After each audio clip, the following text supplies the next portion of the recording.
Welcome to a special episode of the Thrive College podcast. This is like an addendum to our season 2, The Battle for Mental Health. So I want to give you some background on how this particular episode came about. First of all, if you have not listened to The Battle for Mental Health season 2, you have to go back and listen to it. It just such rich conversations. And if you know someone or you are someone who's battled with mental health, this is where you need to be. These conversations are so helpful. So within the context of that, we had some very raw, honest conversations with students about their current and past testimony in their personal battle for mental health. So one of those episodes, episode 6, was with Matt. And Matt, to summarize, do you want me to summarize what you said or do you want to summarize? I'm going to let you take it away. Okay, all right. So Matt was on episode 6 and he summarized this epic battle he'd had for several years, starting in high school, all the way through his first year of Thrive College with mental health. And in particular, he shared about how he just couldn't find the root cause. Like if you go back and listen to the episode, the language is the spider, not the thing, like not trying to get rid of the cobwebs, but crush the actual spider. Right. And he recounted this incredible testimony of one moment where he identified the spider that was causing all of these cobwebs of his mental health struggles with depression. And he was free. He was able to kill the spider and effectively be free. And I was like, man, Matt, I didn't know the story, but I have seen it. I've seen it. Like I've seen you walk through depression, and now I've seen this past year walk through joy. So it was one of my favorite podcasts. Actually, to be honest, it was my favorite podcast that we recorded this entire year. And so imagine my dismay when Matt approaches me after the Thrive conference and is like, "Hey, Dena, I have a favor." And he's like all jolly about it. And I'm like, "What's your favor? Like, do you need me to talk to a pastor for you? Like, what do you need? You need a reference?" And he's like, "You know that episode where I talked about like killing the spider? Can we take that down?" And I was like, what? Like internally panicking and crushed because I loved this episode so much. But I know well enough like to listen if someone wants to take content down. So I said, "Well, tell me why." And you shared that shortly after recording that podcast, your struggle with mental health, your battle relaunched. And so you said that you just felt like so foolish having said that this is done. And here you are back in the midst of it. And the reason you wanted me to take it down is you didn't want to give anyone false hope. Yes. So from that point, we launched into a really good conversation where I was basically like, "Hey, I still think what you said is incredibly valuable. Instead of, removing that podcast, what if we just do a follow-up episode where we talk about what it's like to have thought you defeated a certain struggle in your life, and then all of a sudden you find yourself right back in the midst of it." So that's the purpose of today's episode. And we're going to call this the messy middle. So if you came here looking for tidy answers and nothing but cotton candy hope, this is not your episode. If you are looking for someone to just validate the experience that you're having of really walking through a struggle, we hope this podcast is encouraging to you. And to be honest, even though this kind of freaks Matt out, it makes me excited. We don't know where this particular podcast is going to end up. So this is just a conversation literally from within the messy middle. Right. Yeah. It's and we figured that there was value in doing this because some of our other students shared their messy middle and how they understand what they need to do, but they haven't quite followed it through to the end yet. And I know that there might have been somebody out there that listened to my episode and heard me triumphantly declare that this particular spider is dead and gone and it will never come up again. Mm-hmm. And while some people might have taken encouragement from that, somebody might have also felt a little insecure about their own struggle. Right. Perhaps even a little jealous. Right. I felt that personally as this has come back up. and let me tell you, man, it was so crushing to have been. It was the most free that I've been from this mental illness since it started. I genuinely believed it was gone. Yeah. Like, the reason why I shared what I did on that podcast is not because I wanted to deceive. I believed what I was saying. Yeah. And that was something that you told me. You said you truly believe that this was true, so I don't think you lied. And Yeah. to have it all come back and realize that not only was I wrong, I was so confidently wrong. There was a lot of embarrassment and a lot of shame that I was struggling with, realizing that this podcast was still up. Because I didn't think about it at first. And then honestly, it was probably sometime in March when Yeah. I thought, I was like, oh, shoot. Like, I feel like I should get rid of that and ask Dena to take that down. Because I didn't want, it just didn't feel right to say that I made it and here's how I did it. And if you do it too, then your problem will be solved. And then not tell anybody that that didn't solve my problem. Yeah. And we just felt like my perspective now could be valuable, that it could be relatable to some of you out there that are in the messy middle. And I got to be honest, I'm terrified to do this because I have to admit not only that I was wrong, but truly it's now I'm in a place where I feel like I don't have answers to provide. Whereas before I was saying, here's what I did, follow my example, and hopefully you can live in this answered prayer like I was. And now I'm just like, I'm still going through it. Like I am in the trenches right now. It's terrible. And I haven't gotten out yet. Yep. I don't really know what's next. I'm just kind of day by day going through it. Honestly, today has been one of the worst days I've had in a very long time. Yeah. And, maybe we can talk more about this later, but I truly believe that there's a spiritual aspect to it. Knowing that I was coming on to do this podcast today, I think that a slider was turned up somewhere. Sure. That has made life exceptionally more difficult today. But we're here.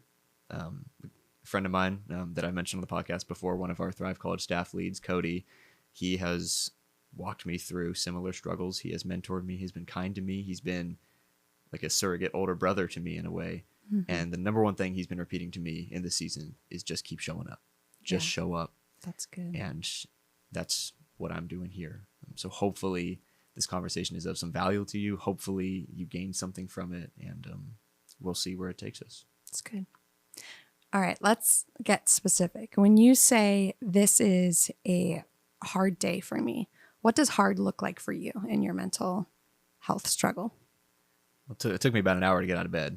Yeah. Truth be told. I woke up well before my alarm. I've been trying to wake up at the same time every day. I've heard that was a healthy thing to do, so I have an alarm set for 7 a.m., trying to get consistent sleep. Last couple of days, I've been waking up at 3 a.m. for no good reason at all, and today I was able to go back to sleep, but today I woke up at 6. I didn't really know what to do, so that it just took me. I knew I had to get up. I had to go take my car into the shop to get her window fixed, and I was like, I can't be late because I got to do this, and then I got to be back at church at time for RD time in the morning. And I barely made it. I cut it real close because I was just sitting in bed. It's a lot more comfortable in here than getting up out there. Didn't make breakfast this morning. That's one of the first things for me that goes out the door when things get rough, is the discipline to not only make food but eat it, finish meals. So I said, no breakfast today. Just go. And the whole morning was anxiety and honestly irritability. I was really, really angry today at a lot of things. My dad did me such a huge favor. I dropped my car off at the shop, and then he drove me to the church. We're just down the street at one of the offices here in Granite Bay. And the whole time I was just so upset with him and everything. I hated the music that he was playing. I hated every question he asked me. I was being a little turd too, just not being respectful to him and honoring him. Showing up here, we had one of our great pastors, Kurt Harlow, who comes in every Thursday to teach our class, and I was just bothered by everything he was saying. I thought he wasn't doing it right, or he was yapping for way too long, and I was like, I want to get out of here. Just every little thing was setting me off. I had a counseling appointment today, and I came in there and I was just guns blazing. I was like, I hate this. I hate that. I hate that you're not doing enough for me. I was kind of ripping into this poor guy. And, he took it on the chin, like as a professional, but everything was just so rough, and it's low energy, low effort, a lot of social anxiety coming up. Just for me, a rough day is everything feels like a tall task, and maybe I can get one thing done and then I'm just burnt the rest of the day and I got to go home.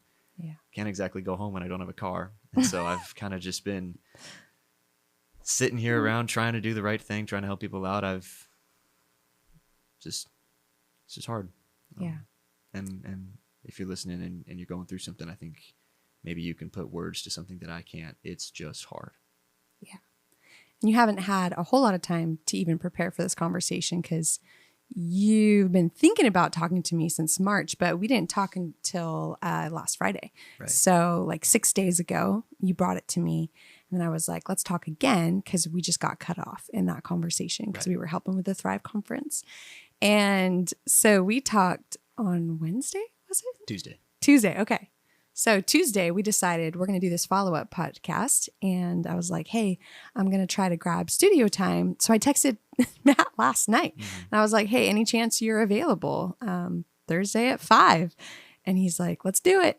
So with all of 48 hours to really prepare for this conversation, just appreciate you coming in. And I think that that goes with the theme of the messy middle. Yes. It'd be easy to come in and be like, this is exactly what I plan to say. And this is what I want to communicate. But I think that's so helpful, to be honest, to just hear. Because when someone says, I'm having a hard day, I don't know what that means. But the specificity of the anger, the irritability, the hard to get out of bed, the social anxiety, like all of that is so tangibly relatable. So messy middle, me coming in today. So yes, I haven't done a ton of struggle with mental health, but the little that I have has been in the realm of anxiety. And so I'm 7 months pregnant, which is awesome. And one of the great effects of pregnancy is that I don't feel very anxious. But yesterday was a different story. So not my story to tell, but something really challenging happened with my daughter at school. Nothing that she did, but something that happened in her world was very challenging. So we get in the car, we talk about it, we have a great talk, and I'm like, I'm an awesome mom. Like, we're good. We can handle this.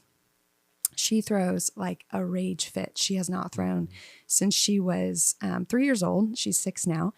And it was well deserved. Like, based on what had happened in her day, it was just like, hey, this is outside of this kid's control. She's just responding.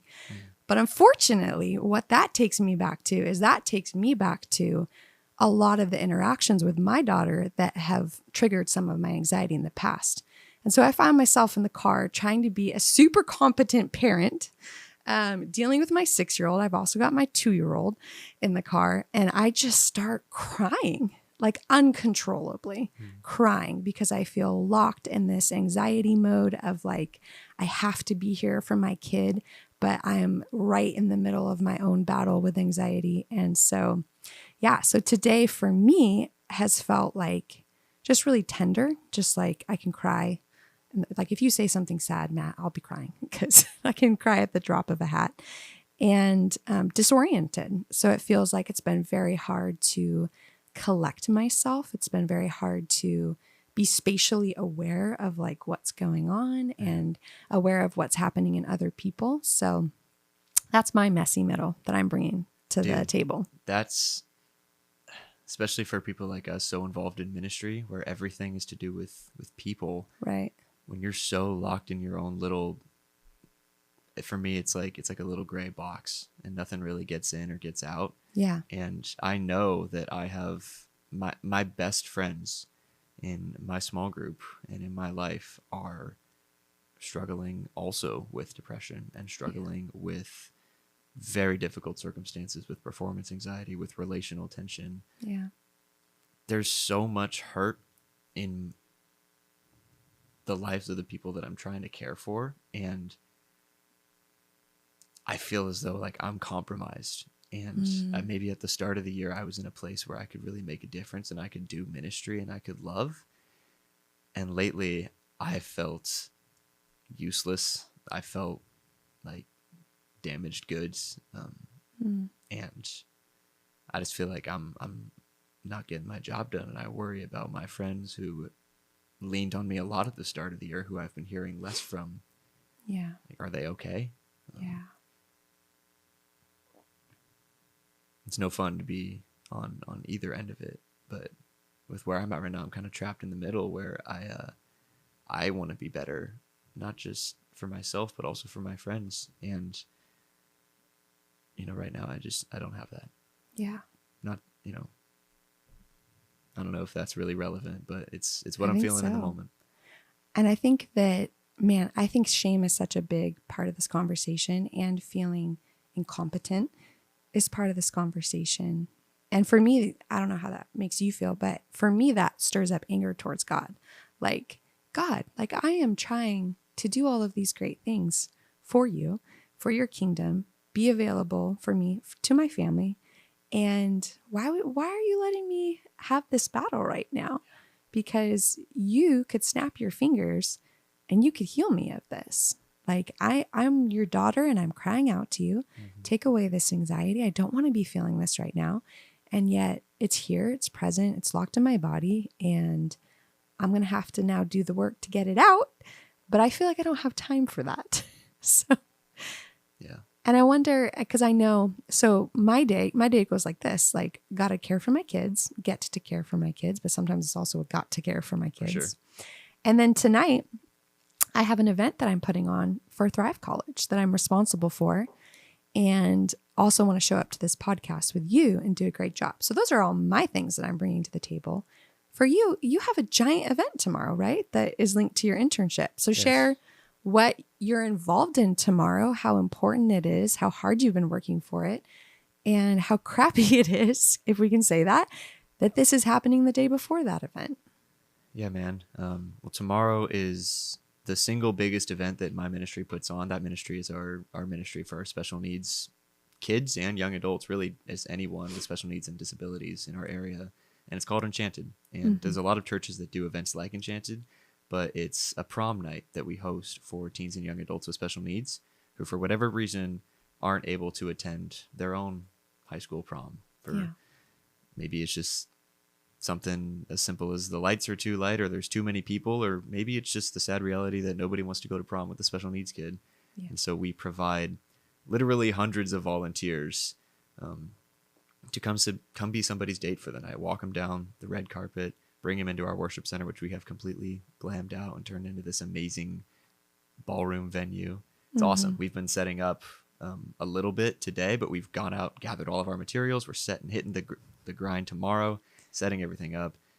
And I've been doing work the last couple of weeks trying to recruit as many people as I can to be volunteers for this event. And there's a lot of explaining to do. There's a lot of logistics, a lot of schedules to manage. And there's some times where I'm like, I just don't care about any of this. And beyond just Enchanted, which is coming up tomorrow that I've been working on, I have other responsibilities as well. I lead a small group of high school seniors at our Blue Oaks campus. Yeah. And there have been times where I've showed up to that and I've been completely checked out. Right. Because I'm just in a funk. It's one of those days. Showing up to ministry on Sunday when we have church service for the kids, I've been checked out there. When I'm meeting with our parents of special needs students, we reach out to support them. There have been times where it means nothing to me. Being in my own small group means nothing to me. There's one of my friends has just recently opened up to me about his struggle with depression, and it is frighteningly similar to what I walked through. And we have very similar personalities. We deal with those negative feelings. We deal with trauma and stress in the same ways. And I found myself wishing so many times, Lord, if only I was a little further along, if only I had the answers, I could just give him the answers. And then he wouldn't have to deal with this anymore. Yeah. I could bring him out of it, but I fumbled the bag. Like I'm literally, he's come to me to help him walk along through this struggle. And I am literally in the same place as him. In fact, he has shown more faithfulness and more trust in the Lord than I have in this struggle. Yeah. I'm like, how am I leading you when I feel as though I'm behind you? And that's just, once again, that's just no fun. But also, if I want to turn the direction to another part of this conversation that we've been having is how I wish that I could just provide the right answers for my friends who are struggling with similar things. Yeah. And going back to that conversation that we had on the lawn after Thrive Conference, I approached Dena and I said, Dena, I would like to take this podcast down because I feel it's misleading. The true reason is because I was really ashamed about being wrong. But I masked it by saying, oh, I'm trying to be all noble and all this. But you saw right through that. You know that I was just really embarrassed. And I admitted to you that I've relapsed and I'm struggling through this again. And in that conversation, you mentioned me. You said that, Matt, when we filmed that podcast back in the day, I just knew, I could see that you were not on the other side of the struggle. You were still in the middle of it. And you thought that you were done with it. You thought that spider was dead and gone, but I figured that it would come back up again because you're in the messy middle. Yeah. And I've already expressed this to you. This is no surprise to you, but to be honest, like, that really hurt my feelings. Yeah. And I was rocked from that whole night. I was like, the main thing, I was like, how could you not tell me that? Wouldn't that have helped to have a warning and to know that? Because when it came back, I was so blindsided. I was so discouraged because this thing that I thought was completely gone just appeared again like nothing. It was so sudden. And I couldn't help but feel that if you had expressed to me beforehand that I wasn't done and you were right, wouldn't that have helped more? And you sat me down and you explained to me why you made that choice to withhold that information. And I understand, and I think that you're right. I think you can explain it better than I could. So for anybody that might also be wondering that same question, like, wouldn't it be helpful for me to know everything right now? Why are some things being withholded from me? Maybe from somebody that they trust, or maybe even from God. Like, God, would you just give me the answers? Would you tell me what's next? Would you show me what to do so I can get out of this? And maybe God is withholding that information. Yeah. Why is there value in that? And why did you withhold that truth from me? And why do you think God might withhold those answers from other people for a time? That's such a great question. I'm going to unpack it through the lens of the time that I asked that exact question to God. So we've talked, but I went through a process called Restoring the Foundations, which we were having a conversation about shame, and I shared with Matt and like all the Thrive College students, like, if you examine my testimony, there would be absolutely nothing in my testimony that you'd be like, you should be ashamed of. You should be like, you should be really proud of your testimony. It's an awesome testimony. And yet I still felt like I had this deep struggle with shame. And so I went through this process called Restoring the Foundations, and I uncovered I think I was like 26 years old. At 26 years old, I've been married for 3 years at this point. You kind of like, I'm discipling the crap out of other people, right? Like, you kind of just think, cool, like I'm good, like I'm healthy as a Christian. But God exposed some massive lies that I was believing about God, about myself, and others. And I remember just having this moment with God through this process of saying, I have known you since I was 3 years old. I have read your word. I have walked with you. I have surrendered myself to you for these past 26 years. How is it that you kept this from me? Like, you're the God that sees all and knows all. And it's not like I never asked. I've been constantly asking you to point out sin in me, to point out lies in me, to just everything. I was like, I don't understand why, because this was the other side of receiving freedom from those lies. Yeah. And walking in that freedom, and the freedom was so sweet that I had to deal with the fact that God let me not have that freedom for a really long time. And I was like, that's very frustrating. And so I asked him the question, and he said two things to me. He said, first of all, everything that you uncovered in Restoring the Foundations was all in my word. It was there for discovering. It was there for learning. It was there for your edification. You didn't receive some like prophecy that changed your life. Like, it was all in my word. Mm-hmm. So there was nothing new that I had not already communicated. That was the first thing he said. And then I was like, yeah, but there's like 66 books and it's a lot. And he said, yes. To the second point, he said, there are some things, there are some layers of freedom that you are not ready for until you have walked faithfully in the freedom that you have been given. And so I waited until you were ready to reveal the next stage of your discipleship, to reveal the next stage of what it means to walk faithfully with me. And so that was a huge paradigm shift for myself, because I have such a hard time with grace, Matt. Like I kind of think like you're a good person or you're a bad person. You're living righteously or unrighteously. And the truth that God has revealed to me is that every single human being is so much messier than that equation. I, right now, as a 36-year-old, am so sinful in ways that I have no understanding of. Like, I think I have all these core struggles and I'm working on them. And God's like, you have no idea what I'm going to tell you when you're 46. Like, you have no ideas the layers of freedom I intend for you to walk into. The fact is, you're just not there yet. You're not ready for that.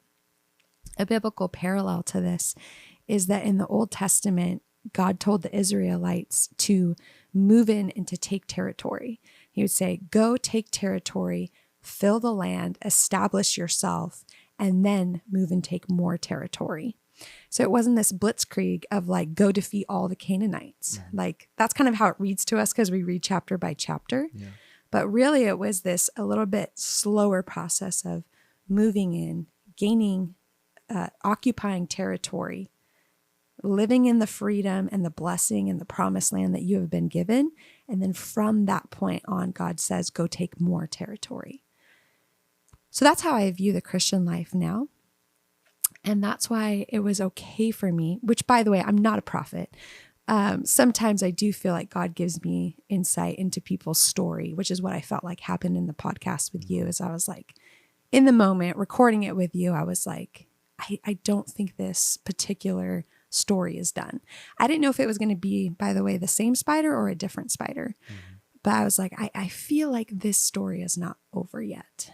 And I was still so happy to publish everything you said, because to me, what had happened is you had moved in and you had occupied territory.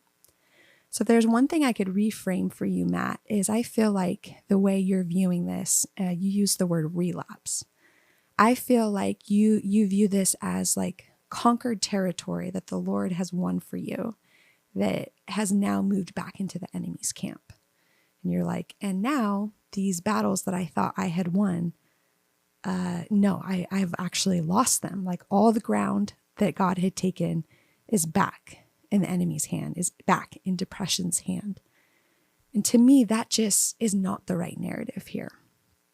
I think what is happening is you have occupied territory, and now the enemy is launching an attack at you. And he is saying, are you going to stay? Are you going to stay faithful?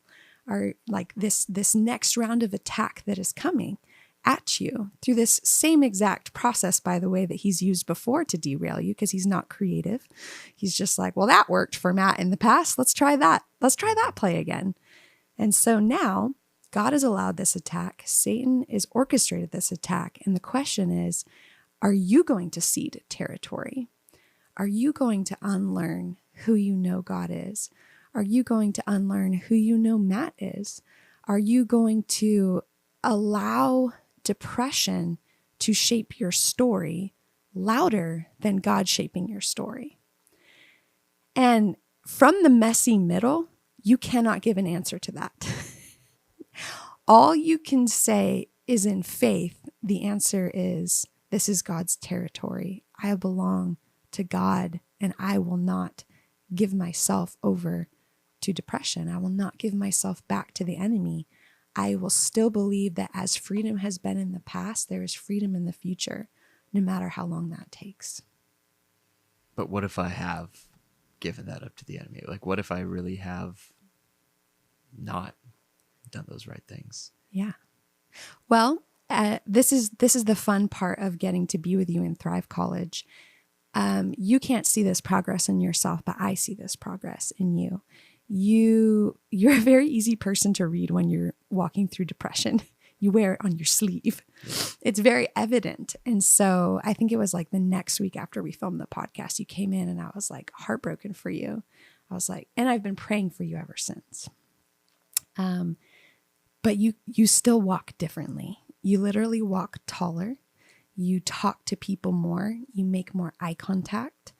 And all of this to me is progress over the last time I saw you walk through a deep season of depression.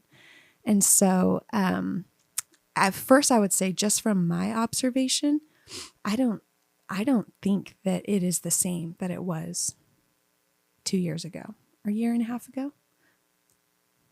A year ago. Sure, a year ago. A year ago. It ended like a year ago. Yeah. Okay. So the end of the battle was like a year ago. So a year ago, I feel like watching you, I still see you showing up in ways that I didn't see you capable or choosing to show up the previous year. Here's what I think is happening, though. I think your standards for yourself have risen. I think you know, having walked through a year of freedom, what you're capable of. And so now that's the standard you hold yourself to. Right. And you should. Yeah, you absolutely should. Because that is the mat that you are capable of being. And that is the freedom you should press on and try to win. But also, you have to realize that just because you see the struggle doesn't mean you haven't succeeded. So that's answer A. Answer B is, I can think of a lot of Bible stories where God's giants take several steps backwards. David's worst thing he ever does when he is on like lap 100 of following God. Mm-hmm. He commits adultery and then he murders someone. And he lives out the consequences of that poor decision the rest of his life. But that literally happens on lap 100. And yet, God still kept using him. He still published his Psalms. The Psalms that David writes in his later half of life post his affair are so powerful. They speak to the human soul in ways that his earlier Psalms do not. And I would say, if you truly have just given all the territory back to depression or to the enemy, there is still redemption in that story, and your story is far from over. And I'd say the fact that we're sitting here right now means that you are still in the fight. Yeah.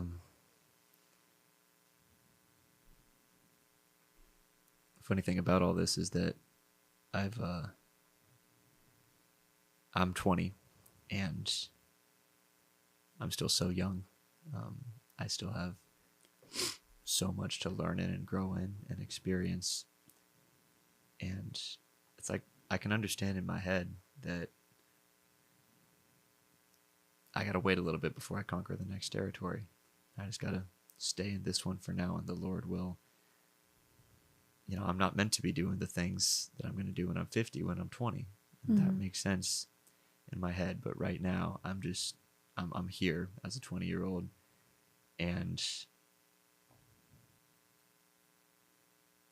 I'm waiting for the next step to happen. I'm waiting for the next kind of the next territory to conquer. And I feel as though I'm making no progress. I feel just, like I said earlier,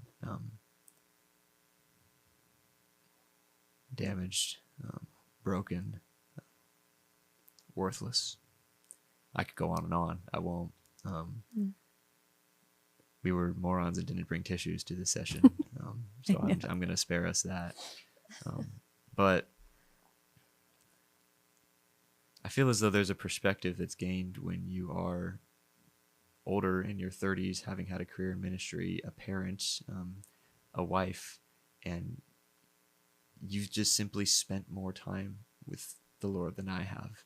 You understand Scripture, and you've read more than I have. You've meditated on it more than I have. You could probably fill my whole lifetime with the amount of work that you've done simply with Jesus. And as I'm waiting for, like, I can't speed up time. I can't fast track to when I'm 25. I can't fast track to when I'm 36 with 3 kids. Mm-hmm. And I want to be there so bad. Like, I want the faith that you have when you go through this really hard day yesterday with your little girl and you turn right to the Lord, and with my mentors who turn right to the Lord. I just wrapped up a conversation with one of our pastors here at Bayside, who does a lot of work in deliverance and spiritual warfare, because I had questions about that. Yeah. And it's like second nature to him. I said, I'm struggling with this. What do I do? And he said, this is this, boom, boom. Like he's done it 1,000 times, because he probably has. I simply don't have that experience yet. And I won't gain it until those days pass. And I can't fast track that. How do I be content now as a 20-year-old having no idea what I'm doing, with such a lack of experience? And like, I know that in 5 years, I'm going to look back on where I'm at now and kind of laugh at myself and be like, man, like, he knew so little. And maybe he thought he knew so much, but he knows so little. Yeah. I recognize that I'm there right now. I'm not playing with a full deck here, Dena. How do I stay content in that, knowing that I just got to wait until the Lord brings me my next step, until the Lord delivers me from this? How do I sit content with that? And then I have a follow-up question to ask after. But Yeah. if it's for a limited time until I can finally move on to the next phase or the next territory, how do I find joy in that? How do I get the fruit of the Spirit in that? Because the way that I've been living for the past 5 months is just too hard. Yeah. So many thoughts. The first is, I hope when I'm 56 to look back on this podcast and be like, Dena, you're an idiot. And here's the things that you should have said, because I just hope that I know better and am more wise 20 years from now, just in the same way you're looking at me and you're like, cool, I bet I'll have better things to say comes, 16 years from now. Charles Spurgeon said, I have learned to kiss the wave that throws me against the rock of ages. And I love that quote because, one, storms in life are very real, but we can even learn to be giving thanks for them when they make us press up against God. And so I would say, what you cannot realize as a 20-year-old, the fear that you are facing right now is you are thinking to yourself, you are believing the lie, likely, of the enemy. This is the thing that takes me out of the game. This is the thing that keeps me from having a happy marriage. This is the thing that keeps me from serving God. This is the thing that keeps me from ever being a good father. There's just so many lies right now. And what you cannot realize as a 20-year-old is, if you will walk with Jesus through this is the crucible that refines you. This is the crucible that gets rid of your actual sin. This is the crucible that prepares you for the opportunity. This is the crucible that makes you fit to lay down your life for your spouse. This is the place where you gain wisdom to parent your children. I mean, all of holding Riley yesterday after she screamed at me and just being like, you really hurt mommy's heart. And like, all of that comes from anxiety that I've dealt with. And just like, I have no ability to stern my way through this conversation. I have no sternness in me. I'm broken. Like, all I can give to my daughter right now is my broken heart. And that was what she needed most in that moment, was she needed my heart, broken or not. So I would say, learn to kiss the wave that throws you against the rock of ages. So depression is terrible. It's of hell. It is not good. It is something that is evil and wrong and broken, and you were never meant to feel this way. All of that is true. And you need to lament it. And you need to say, and yet God is good, and so he will use this. If this is the furnace that he has allowed in my life, I will go into the furnace and I will reach for him. And you just do it every single day. Every single day you reach out and you grab for God and you say, get me to the other side of this. Is there another side of this short of heaven? Please tell me yes. You make you desperate for heaven. And to the extent that you hate your life now, don't out of that hate God. And definitely out of that, don't hate yourself. Hate the brokenness of this world and long for something more. That's called heaven. So that would be my first thing, is just like undo the lie that the enemy is trying to tell you. A passage I wanted to share with you is 2 Corinthians, and a famous one talking about the thorn in the flesh. It says this: so to keep me from becoming conceited because of the surpassing greatness of the revelations, a thorn was given me in the flesh, a messenger of Satan to harass me, to keep me from being conceited. 3 times I pleaded with the Lord about this, that it should leave me. But he said to me, my grace is sufficient for you, for my power is made perfect in weakness. Therefore, I will boast all the more gladly of my weaknesses, so that the power of Christ may rest upon me. For the sake of Christ, then, I am content with weaknesses, insults, hardships, persecutions, and calamities. For when I am weak, then I am strong. I would just literally memorize that and pronounce it over yourself every time the enemy says, you don't deserve to be trusted. You don't deserve to be given this opportunity. You can't take care of yourself. How can you take care of your friends? You just literally don't listen to him. You preach what I just read to you to yourself. That'd be my first piece of advice. My second, and this is really important, is yesterday I processed with my husband. So that was like the first person. And obviously, like as a shared parent, that was a good call. Today, I knew I needed to share it with some really trusted friends.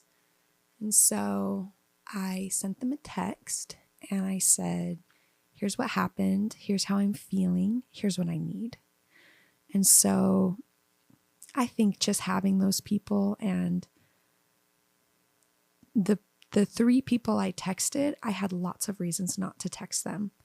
All 3 are going through really challenging times right now. The last thing that I wanted to do was to add a burden, but I've learned to do it anyways. I can't be that person for them if I'm unwilling to let them be that person for me. And so you just got to be honest with the people in your life and ask them to pray. And that was the thing I needed. And then through the process of telling them and them asking the question, what do you need? Is I realized I needed to put an Octonauts episode on for Judah, my 2-year-old, because I had all these plans to be an epic mom and just not have him watch a ton of TV today, but be present and play with him. But based on the disorientation I could feel and like my tenderness, I just knew I needed some more time with God. And so I put the Octonauts episode on, and you know what? My 2-year-old was fine. He was quite happy. And I just spent time talking with Jesus and lamented what happened and told him how I was feeling and asked for his help. And it's not been a cheery day. It's been a hard day. But you need time with Jesus, even if you feel like it's not going to do any good. And you need to be honest with your people. I think you're right. Yeah. And to what you said earlier, truth be told, the one, maybe not the one, but the only silver lining that I can think of in the moment is that with how terrible things have been for the last 5 months, it has filled me with such a longing to just go home. Yeah. And to not have to deal with this anymore. Yeah. To go to a place where there's no more brokenheartedness, where there's no more shame, and where I might actually feel like God is close enough to wipe these tears away. Yeah.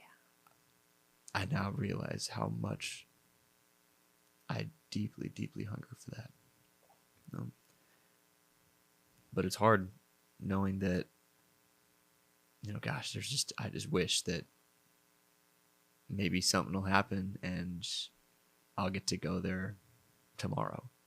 And there have been times where I'm wishing for that and wanting for that more than anything in the world, is that maybe a bus will slip off the curb, and I don't even know. But how do I reckon with the fact that potentially this depression could be lifelong, and it might never end, and I could be in my 60s with grandkids, and grandpa is still depressed? What then? Because I know I'm not the only one that's afraid of that. Yeah. I think when dealing with that question, you're attempting to take on too much. That is a weight that your soul can't bear. And so I would say, as much as possible, it's a fear that you're battling. And it's a fear that you should turn over to God and say, I don't want this, but I trust you with this. I trust that as you've taken me to 20, you will take me to 22, and however many years you give me on this earth. But I think your soul can't handle that weight. I mean, if you sat me down right now as a parent and you walked me through every hard, traumatic thing that's going to happen in my kids' lives, I couldn't bear that. That would be far too much. Of course. You have the sad reality of being able to actually envision a life of depression. But you're stepping into the enemy's territory there. You're stepping into fear, and as much as possible, I would just say, today, I trust you, God. And I have this fear about tomorrow, but my discipline, as much as you can discipline yourself when you're in a depressed mental state, which is already very hard because everything's already very hard, but as much as you can discipline yourself to say, I am making it about today, and I am trusting you with tomorrow. I think that I'm not saying it's going to solve anything, but I think it will get you to tomorrow. Okay. And then you need some great friends who are saying, I believe in the next 10 years for you of freedom. And I believe that these things are going to be better. Maybe you can't handle the weight of dealing with that and the disappointment of it not happening, but you need some great friends in your life saying, Matt, better days, better days. That is what we are praying for. That is what we are pushing for.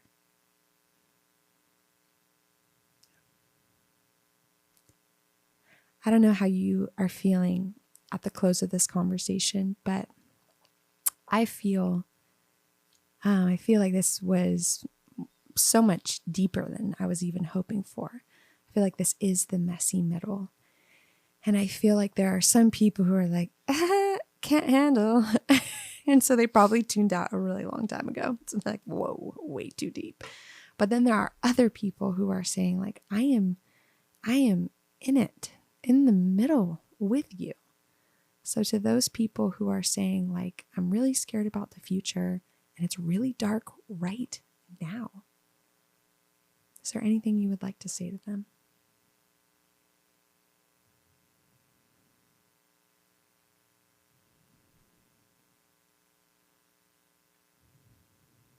Just keep showing up. That's all I got. Yeah. Keep showing up. Can I pray?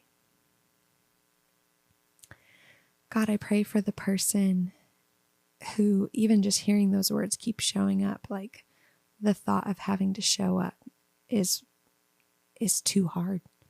It's breaking. God, I declare that you are the God of strength, that your mercies are new every day. And Jesus, I just pray for anyone who enters this conversation with shame and just feels all of those things that Matt described, worthless and just Lord, in every way, a burden and not fit. And God, I just pray that you would take those labels off of them. I pray that every single one of us would feel in the core of our soul, no matter our battle, that we are the ones that you chose to go to the cross for. And that makes us your son, that makes us your daughter, and that makes us worthy of the breath that you have given us today.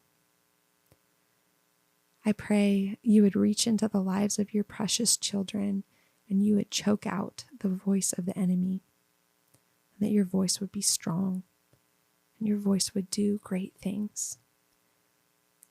God, as your word says, greater is he that is in us than he that is in the world. And we, in this battle, we need to see your greatness. We love you, Jesus. Amen.